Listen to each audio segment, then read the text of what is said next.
The Crimson Royal Guards of Emperor Palpatine are among the most iconic symbols of fear in the entire galaxy and mythos. Silent, faceless, and robed in deep scarlet, they were the shadows of the Emperor's throne.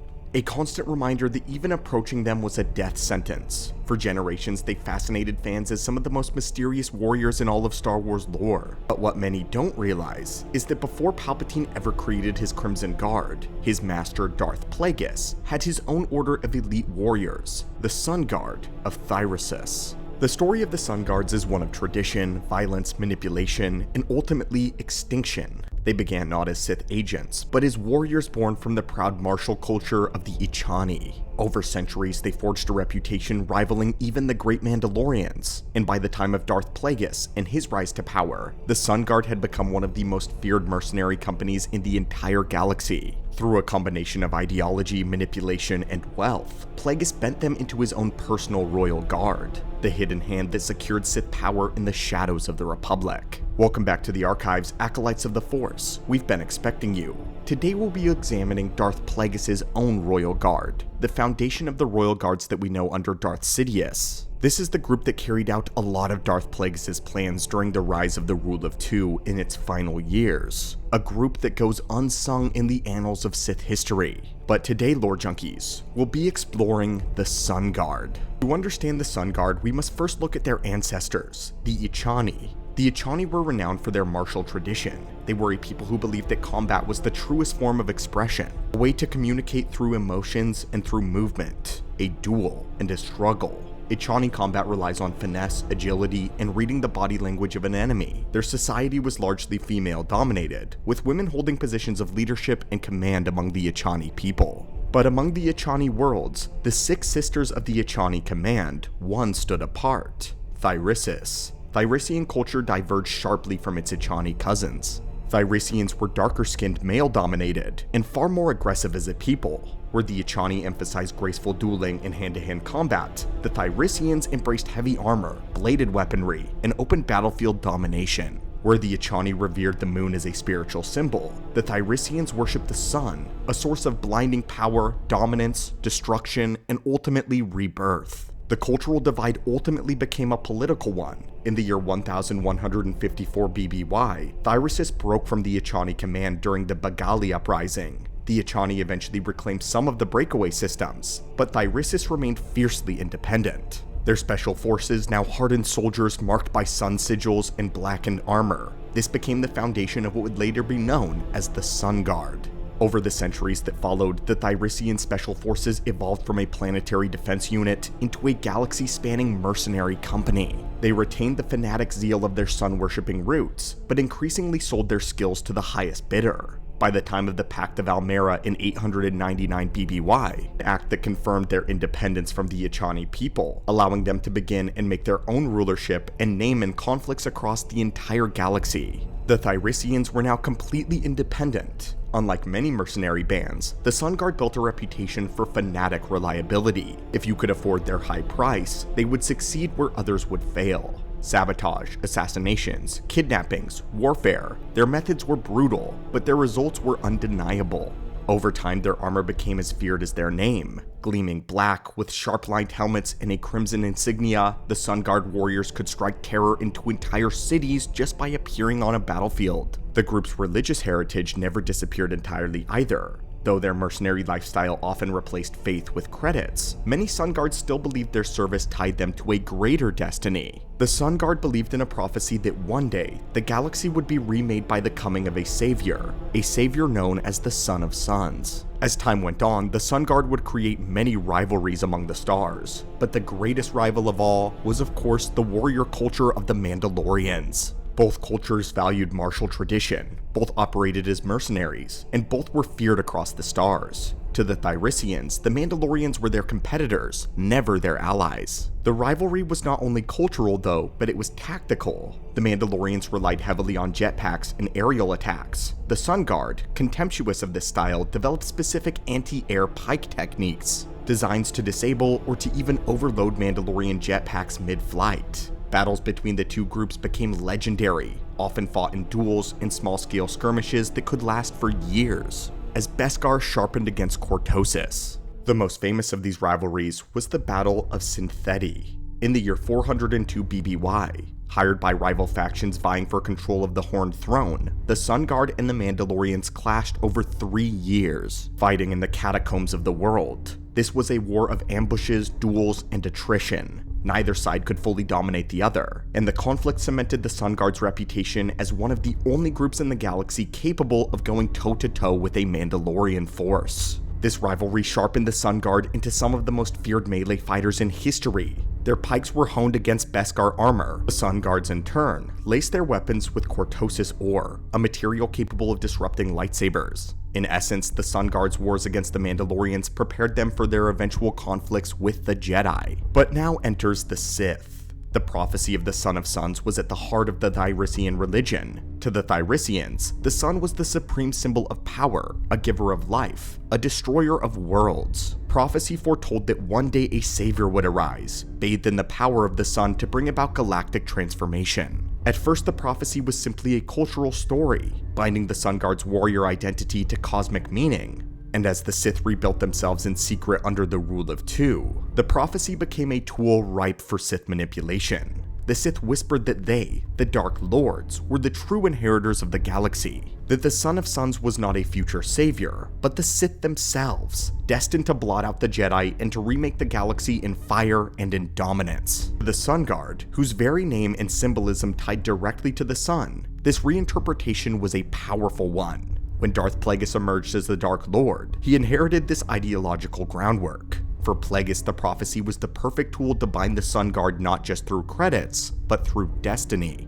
Darth Plagueis, though, was not an emperor. He could not openly field armies or clones, nor could he rely on vast political machinery to protect him. What he needed was discretion. He also required elite warriors who would serve as his bodyguards, assassins, and enforcers without drawing any Jedi suspicion. The Sun Guard were perfect for him. Through his public persona as Hiko Damask of Damask Holdings, Plagueis funded and supported the Sun Guard openly. He provided them with training grounds such as the planet of Hypori, and employed them at his retreats of Sojourn and Munalis respectively. They became his personal guard, replacing other mercenary groups such as the Iotran Brandsmen. The Sun Guards carried out his will with ruthless efficiency. They assassinated business rivals, intimidated senators, and even covered up the young Palpatine's massacre of his own family, ensuring no trace led back to Plagueis or the Sith. They stood watch at Plagueis' gatherings of financiers and allies, intimidating anyone who would oppose him. In their armor, they looked like mercenaries, and mercenaries could be explained away. But in truth, they were Plagueis' own royal guard. Sith zealots who believed that they were serving galactic destiny. Unlike Palpatine's later Royal Guard, the Sun Guard were not faceless drones though. Many still thought of themselves as mercenaries, and the lure of wealth never disappeared entirely among their ranks. But Sith manipulation of prophecy gave them a higher cause beyond money. To them, Plagueis was more than an employer. He was the vessel of destiny, the living embodiments of the sun's destruction and its creative abilities. The sun could obliterate life with its fire, but it also gave life to new worlds. In Plagueis, they saw both forces united, a Sith who could destroy the Jedi and create a new galaxy. This dual loyalty, to prophecy and to prophet, made them uniquely effective. They were mercenaries on the outside, Sith cultists on the inside. For Darth Plagueis, this balance was ideal. They were feared, discreet, and above all, extremely useful. But what of their weaponry? The Sun Guard's arsenal reflected their brutal philosophy. Their armor was often black or gold, and it was heavy but mobile, designed directly for intimidation as much as it was defense. It included hidden vibroblades and gauntlets, dart launchers, flamethrowers, heated plates capable of searing flesh. Their helmets provided infrared, ultraviolet, and thermal vision, with built-in scopes for surveillance or sniping. Their signature weapon, however, was the pike, usually about 1 meter in length, wielded two-handedly, and bladed at both ends. Pikes often incorporated cortosis ore, capable of shorting out lightsabers upon contact. Others were solar pikes. These were ritual weapons that could be superheated on the tip, creating burning temperatures that would sear away flesh like it was nothing. In battles against Jedi and Mandalorians, the pike was devastating. The Sun Guard also trained heavily in urban warfare, sweeping blocks and clearing strongholds. They were as effective in the gladiatorial arena as they were in city sieges. Their ability to read body language, inherited from their Ichani roots, allowed them to anticipate any opponent's move, making them almost impossible to outfight in hand-to-hand combat. But what about their legacy? What became of the Sun Guard after Plagueis' death? When Darth Plagueis died at the hands of his apprentice Sidious, he would inherit the Sun Guard by right.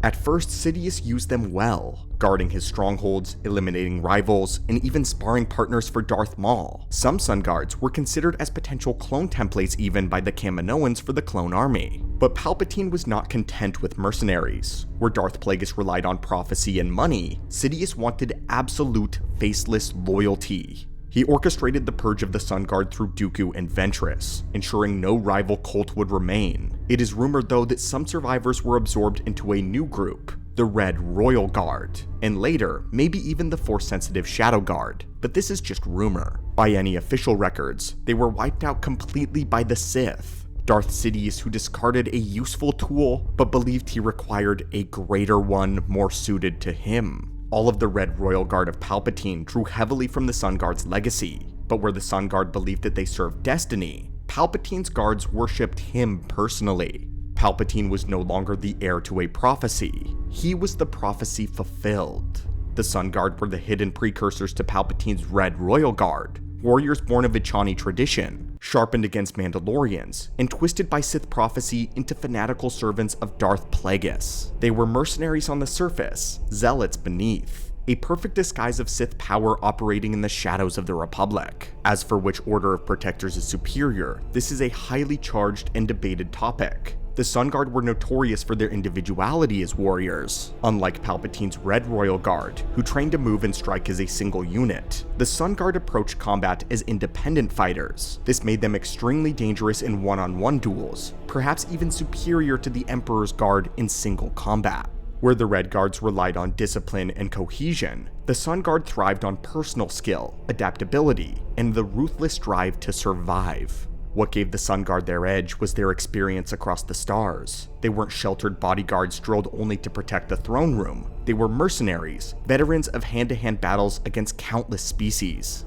That kind of hard-earned combat exposure gave them a ferocity and an unpredictability that the more rigid Red Guard may have lacked. Still, when it came to coordinated group tactics, Palpatine's Royal Guard would likely have this advantage. Trained to act as extensions of one another, their unity made them more dangerous as a team, able to overwhelm foes through precision and perfect timing. By contrast, the Sun Guard might clash with each other's styles in a tightly packed fight. It raises an intriguing scenario. One Sun Guard against one Red Guard. Who wins? A squad of Sun Guards against a squad of Red Guards. Which side walks away? So what do you think? Would you like to see a versus breakdown between the Sun Guard and Palpatine's Royal Guard? An analysis of who would truly dominate under different circumstances? Let us know in the comments down below if that's something you'd like us to explore in detail. But one thing is clear, the Sun Guard were the hidden precursors to Palpatine's Royal Guard, warriors born of Ichani tradition, sharpened against Mandalorians, and twisted by prophecy into fanatical servants of Darth Plagueis. They were mercenaries on the surface, zealots beneath, a perfect disguise for Sith power operating in the shadow of the Republic. They assassinated rivals, covered up secrets, and enforced the will of Plagueis, playing a pivotal role in the Sith's final march to dominance. Yet, as with all tools of the Sith, they were discarded when no longer useful. Palpatine replaced them with faceless Crimson Guards whose loyalty was absolute. But behind the red visors of the Emperor's Royal Guard lies the forgotten shadow of the Sun Guard, Darth Plagueis' Royal Guard, and one of the most feared warrior orders in galactic history. What are your thoughts on this, my friends? What are your thoughts on the Sun Guard, their hidden origin, and if they were to duel a Red Guard, who would win? As always, my friends, thank you so much for watching, and may the Force be with you.